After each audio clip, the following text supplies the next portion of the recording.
Welcome and thank you for joining us on Birth Mother Matters in Adoption with Kelly Rourke-Scary and me, Ron Rains, where we delve into the issues of adoption from every angle of the adoption triad. Do what's best for your kid and for yourself, because if you can't take care of yourself, you're definitely not going to be able to take care of that kid, and that's not fair. And I know that my daughter will be well taken care of with them. Don't have an abortion. Give this child a chance. All I could think about was needing to save my son. My name is Kelly Rourke-Scary. I am the Executive Director, President, and co-founder of Building Arizona Families Adoption Agency, the Donna K. Evans Foundation, and creator of the You Before Me campaign. I have a bachelor's degree in family studies and human development and a master's degree in education with an emphasis in school counseling. I was adopted at the age of 3 days, born to a teen birth mother, raised in a closed adoption, and reunited with my birth mother in 2007. I have worked in the adoption field for over 15 years. And I'm Ron Rains. I've worked in radio since 1999. I was the co-host of 2 successful morning shows in Prescott, Arizona. Now I work for my wife, who's an adoption attorney, and I'm able to combine these 2 great passions and share them on this podcast. Ron, why don't more pregnant teenagers choose adoption? They haven't heard our podcast? Good answer. Well, research shows that adoption is the least prevalent choice among pregnant teens. Research indicates that 1 to 2% of teenage girls place their children for adoption. And the number of teens who place their babies for adoption have declined sharply over recent decades. This is very interesting to me because my mother was a teenage birth mom. Certainly. So statistics and research surrounding pregnant teenagers is not only interesting to me because of my personal experience, but professionally, we see very few teenagers come into the agency. Now, I will say that out of our birth mother clientele, our numbers are higher than 1 to 2%. Okay. I would say that just a rough estimate, I would say 5 to 10%. Really? That high? Yes. Okay. And again, that would range from 13 to 19. You know, the youngest that we've seen come in is 13, and then she was 14 when she placed, obviously on up. And it's hard. It's hard to see the young girls coming into the program. Going through that tough life situation. Correct. And making these tough choices. Again, you've got to hand it to them, though, for making such an amazing choice at such a young age. Right. That is one of the reasons that this particular podcast is special to me and really hits close to the heart, because my mother was one of these. So births to teens in 2017, statistics are showing us that teens 15 to 19 years old account for 5% of all births in 2017. Okay. That has really declined since 2009. Now, people have speculated as to the reasons why. You know, is teenage pregnancy going down? You know, is it because of, MTV's show Teen Mom? Is it because of what we're doing in the high schools and we're doing more, sex ed? Mm-hmm. Is it because we are, as a society, being more conscientious about birth control? And I think it's attributed to a lot of things. I don't think it's just one thing in particular. I will say that I do credit MTV for the show Teen Mom. Do you really? I do. Okay. I've never watched it, so I couldn't. I do. I have watched it. And I watched it when it first came out, and I still watch it every now and then. And I will say that, yes, it's a reality TV show, but I have had my teenage girls watch episodes with me. And I will say that they're able to relate to the teenager minus the mom aspect. And that being said, that's not something that they want to do. And so they're able to identify with the teenager and say, that's not a life I want to live. Right. So they're not glamorizing the whole... I mean, because just the name alone makes you think, oh, they're promoting the idea of being a mom as a teenager. No. And they're not. I don't think it comes across like that at all. Good. At least in my interpretation. Right. Additionally, they have a couple on the show who I would very much like to have on our podcast. Caitlin and Tyler, and they chose adoption for their first child. All right, And I'll make some calls. Yeah, absolutely. And Caitlin and Tyler, if you're listening, give us a call. We'd love to Please. have you on the show. They let the audience walk through their adoption journey with them and afterwards. And it gives teenagers a perception of, again, if I do get pregnant, what does this look like? Mm-hmm. And who am I going to be at the end of my adoption journey? And how is it going to change me? And so when you look at pregnant teenagers, I think that everything we're doing as a society is pushing the lower pregnancy rate. Mm-hmm. But I think where we need to go now is to focus on adoption over abortion when teenagers do get pregnant, because that is something that we still need to increase those numbers. When teenagers choose to parent, research has shown us that there are unfortunately some negative consequences for both the mother and the baby. Generally, they have completed less education, live at a lower socioeconomic status level, and have poor health than other teenagers that do not have an adolescent birth. Due to their lack of maturity, because teenagers are still children. We don't let a 15-year-old drive. Mm-hmm. So looking at a teenager and thinking this child can parent is really something that I think we need to explore more as a society. You have to be 18 before you can vote. Mm-hmm. But as a teenager, you're still able to make a decision on... Not just your life, but the child's rest of their life and how they're raised. Not only the rest of their life, if they even can have a life. That too. And so I think that we really need to focus on, again, education. Mm-hmm. Because the more we know, the better we will do. I think when a teenager finds out that they're pregnant, because they are still a child and they do have a lack of maturity, when it's time to have them make a judgment call and a decision on something so significant, mm-hmm. we're taking, again, we won't allow this very child to vote, but we're going to allow this child to make a decision on whether they're going to parent, have an abortion, or place the child for adoption. Mm-hmm. When you're looking at the scales of justice, that's incredible. It's ludicrous is what it is. I really have no words for it. You're speechless. I am completely speechless. I don't even know what to say. Right. Because you're absolutely right. I mean, I wouldn't let my son go to the park alone, until he was well into his teens. And now, it's just like, okay, you're making a major decision in your life. Well, let's go back. Why wouldn't you let's look at that. And I think that's really important. Why wouldn't you let your son go to the park? Because obviously the safety reasons. I mean, that's first and foremost. Everybody has been, since the 90s anyway, afraid somebody was going to take your child while they're at the park. So safety is definitely a big one. But also, I like being near him to see the choices he's making. And those aren't life and death decisions. Those were, are you going to bully a kid, or are you going to act some way that I would be ashamed of? Or you're going to allow yourself to be bullied. Right. And so what you're saying, if I can summarize it, is that you, at let's say 15, mm-hmm.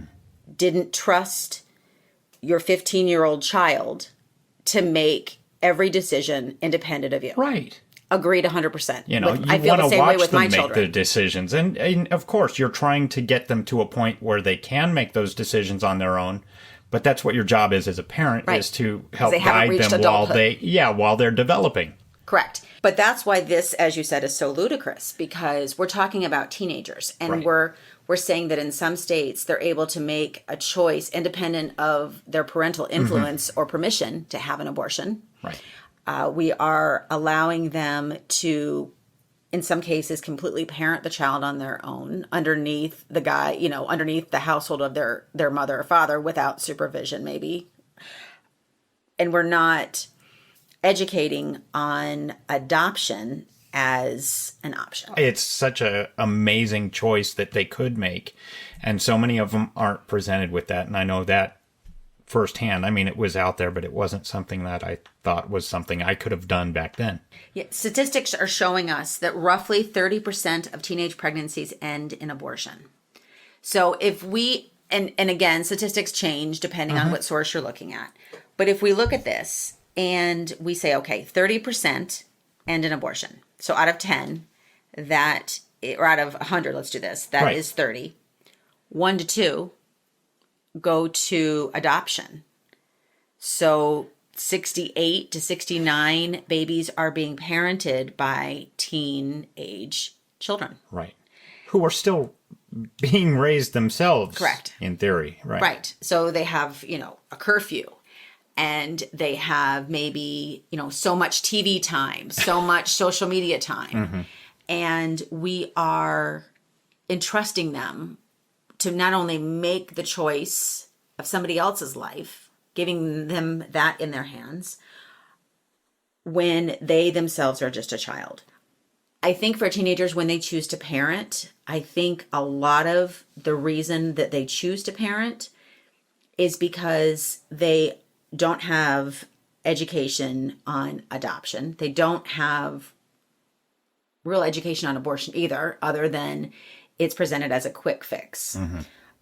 They may have parents or grandparents that are saying that they will help co-parent the child. They're living unplanned fantasy, and they're looking at baby clothes and talking about having a baby shower and how cute the baby's going to be and the name, and they're thinking, maybe this will keep my boyfriend with me, and we've been having issues lately, and, maybe he'll stay with me, whereas statistics are showing us that 8 out of 10 dads don't actually marry. Right. So the statistics don't child. bear that out, certainly. No, absolutely. And the scary thing is that a sexually active teen who doesn't use contraceptives has a 90% chance of becoming pregnant within a year. Teenagers are often at the height of fertility, and just once can be all it takes to end up with an unexpected pregnancy. That is terrifying. Yeah. I have teenage girls and teenage boys, and I will say that although my teenage girls are not, and teenage boys are not sexually active, but if they were, I would not trust them to even be responsible enough to take a birth control pill every day. Right. I would still or be use there. A condom or whatever it is. And well, just the pill on a daily basis. Yeah. Oh, yeah. And so if I can't trust them to take a birth control pill, how would I trust them to raise a child or make a decision that impacts the life of a child? Right. We're doing a disservice when we withhold education because of fear that it will lead to something else. In other words, adoption is not openly talked about in high schools as a seminar. Neither is abortion. They are focusing on abstinence, which is great. We all, as a society, would love kids to be ideally. abstinent. Unfortunately, that's not reality. And I think that instead of us as a society living on planet fantasy, we need to be in planet reality and really look at, okay, this is what's really happening. What can we do to make the best of where we are today? We need to open our eyes and be present. What's your take on that?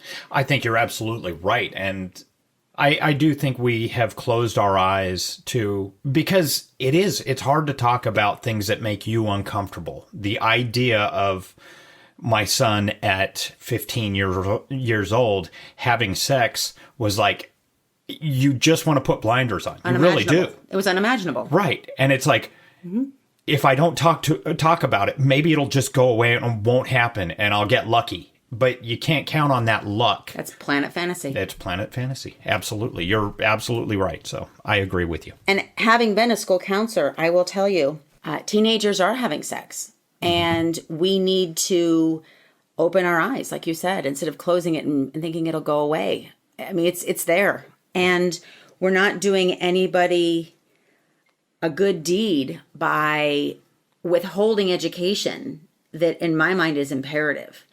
If we talk with our kids and the schools, educate them on sex ed, I think that in some aspects is a misnomer in a way. You're going to teach certain aspects of sexual education. Right. But that's only giving part of the picture. We're not giving the whole picture. We're saying we want to focus on don't have sex, which is a good thing. Don't have sex. But it's going to happen. But if you do, let's talk about the aftermath, the consequences, and the decisions you have to make. Yes. Because if you're going to be adult enough to make the choice to have sex, you have to be adult enough to understand and have been educated in what the long-term ramifications are for you and possibly your unborn child. Right. And that's what we as parents of these children and educators and everybody else need to provide for them instead of just blinding ourselves to it. I also think that when we as parents don't talk with our kids more and we don't have that open line of communication, we're doing a disservice not only in our household, but in other households as well. What I've always tried to do with my kids, and I by no means am saying that this is, what everybody should do.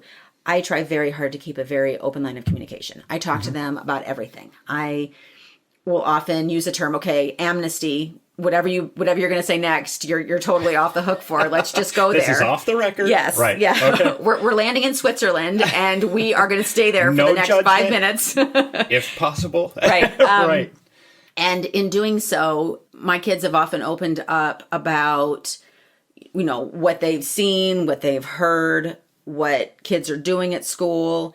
And I think it's scary. I think times are very different now than they used to be, because when we were younger, there wasn't the social media presence there is now. Right. There wasn't the child trafficking high rate that it is now. And I think a lot of that is due to probably social media, the access that predators are able to get to children Right. through social media.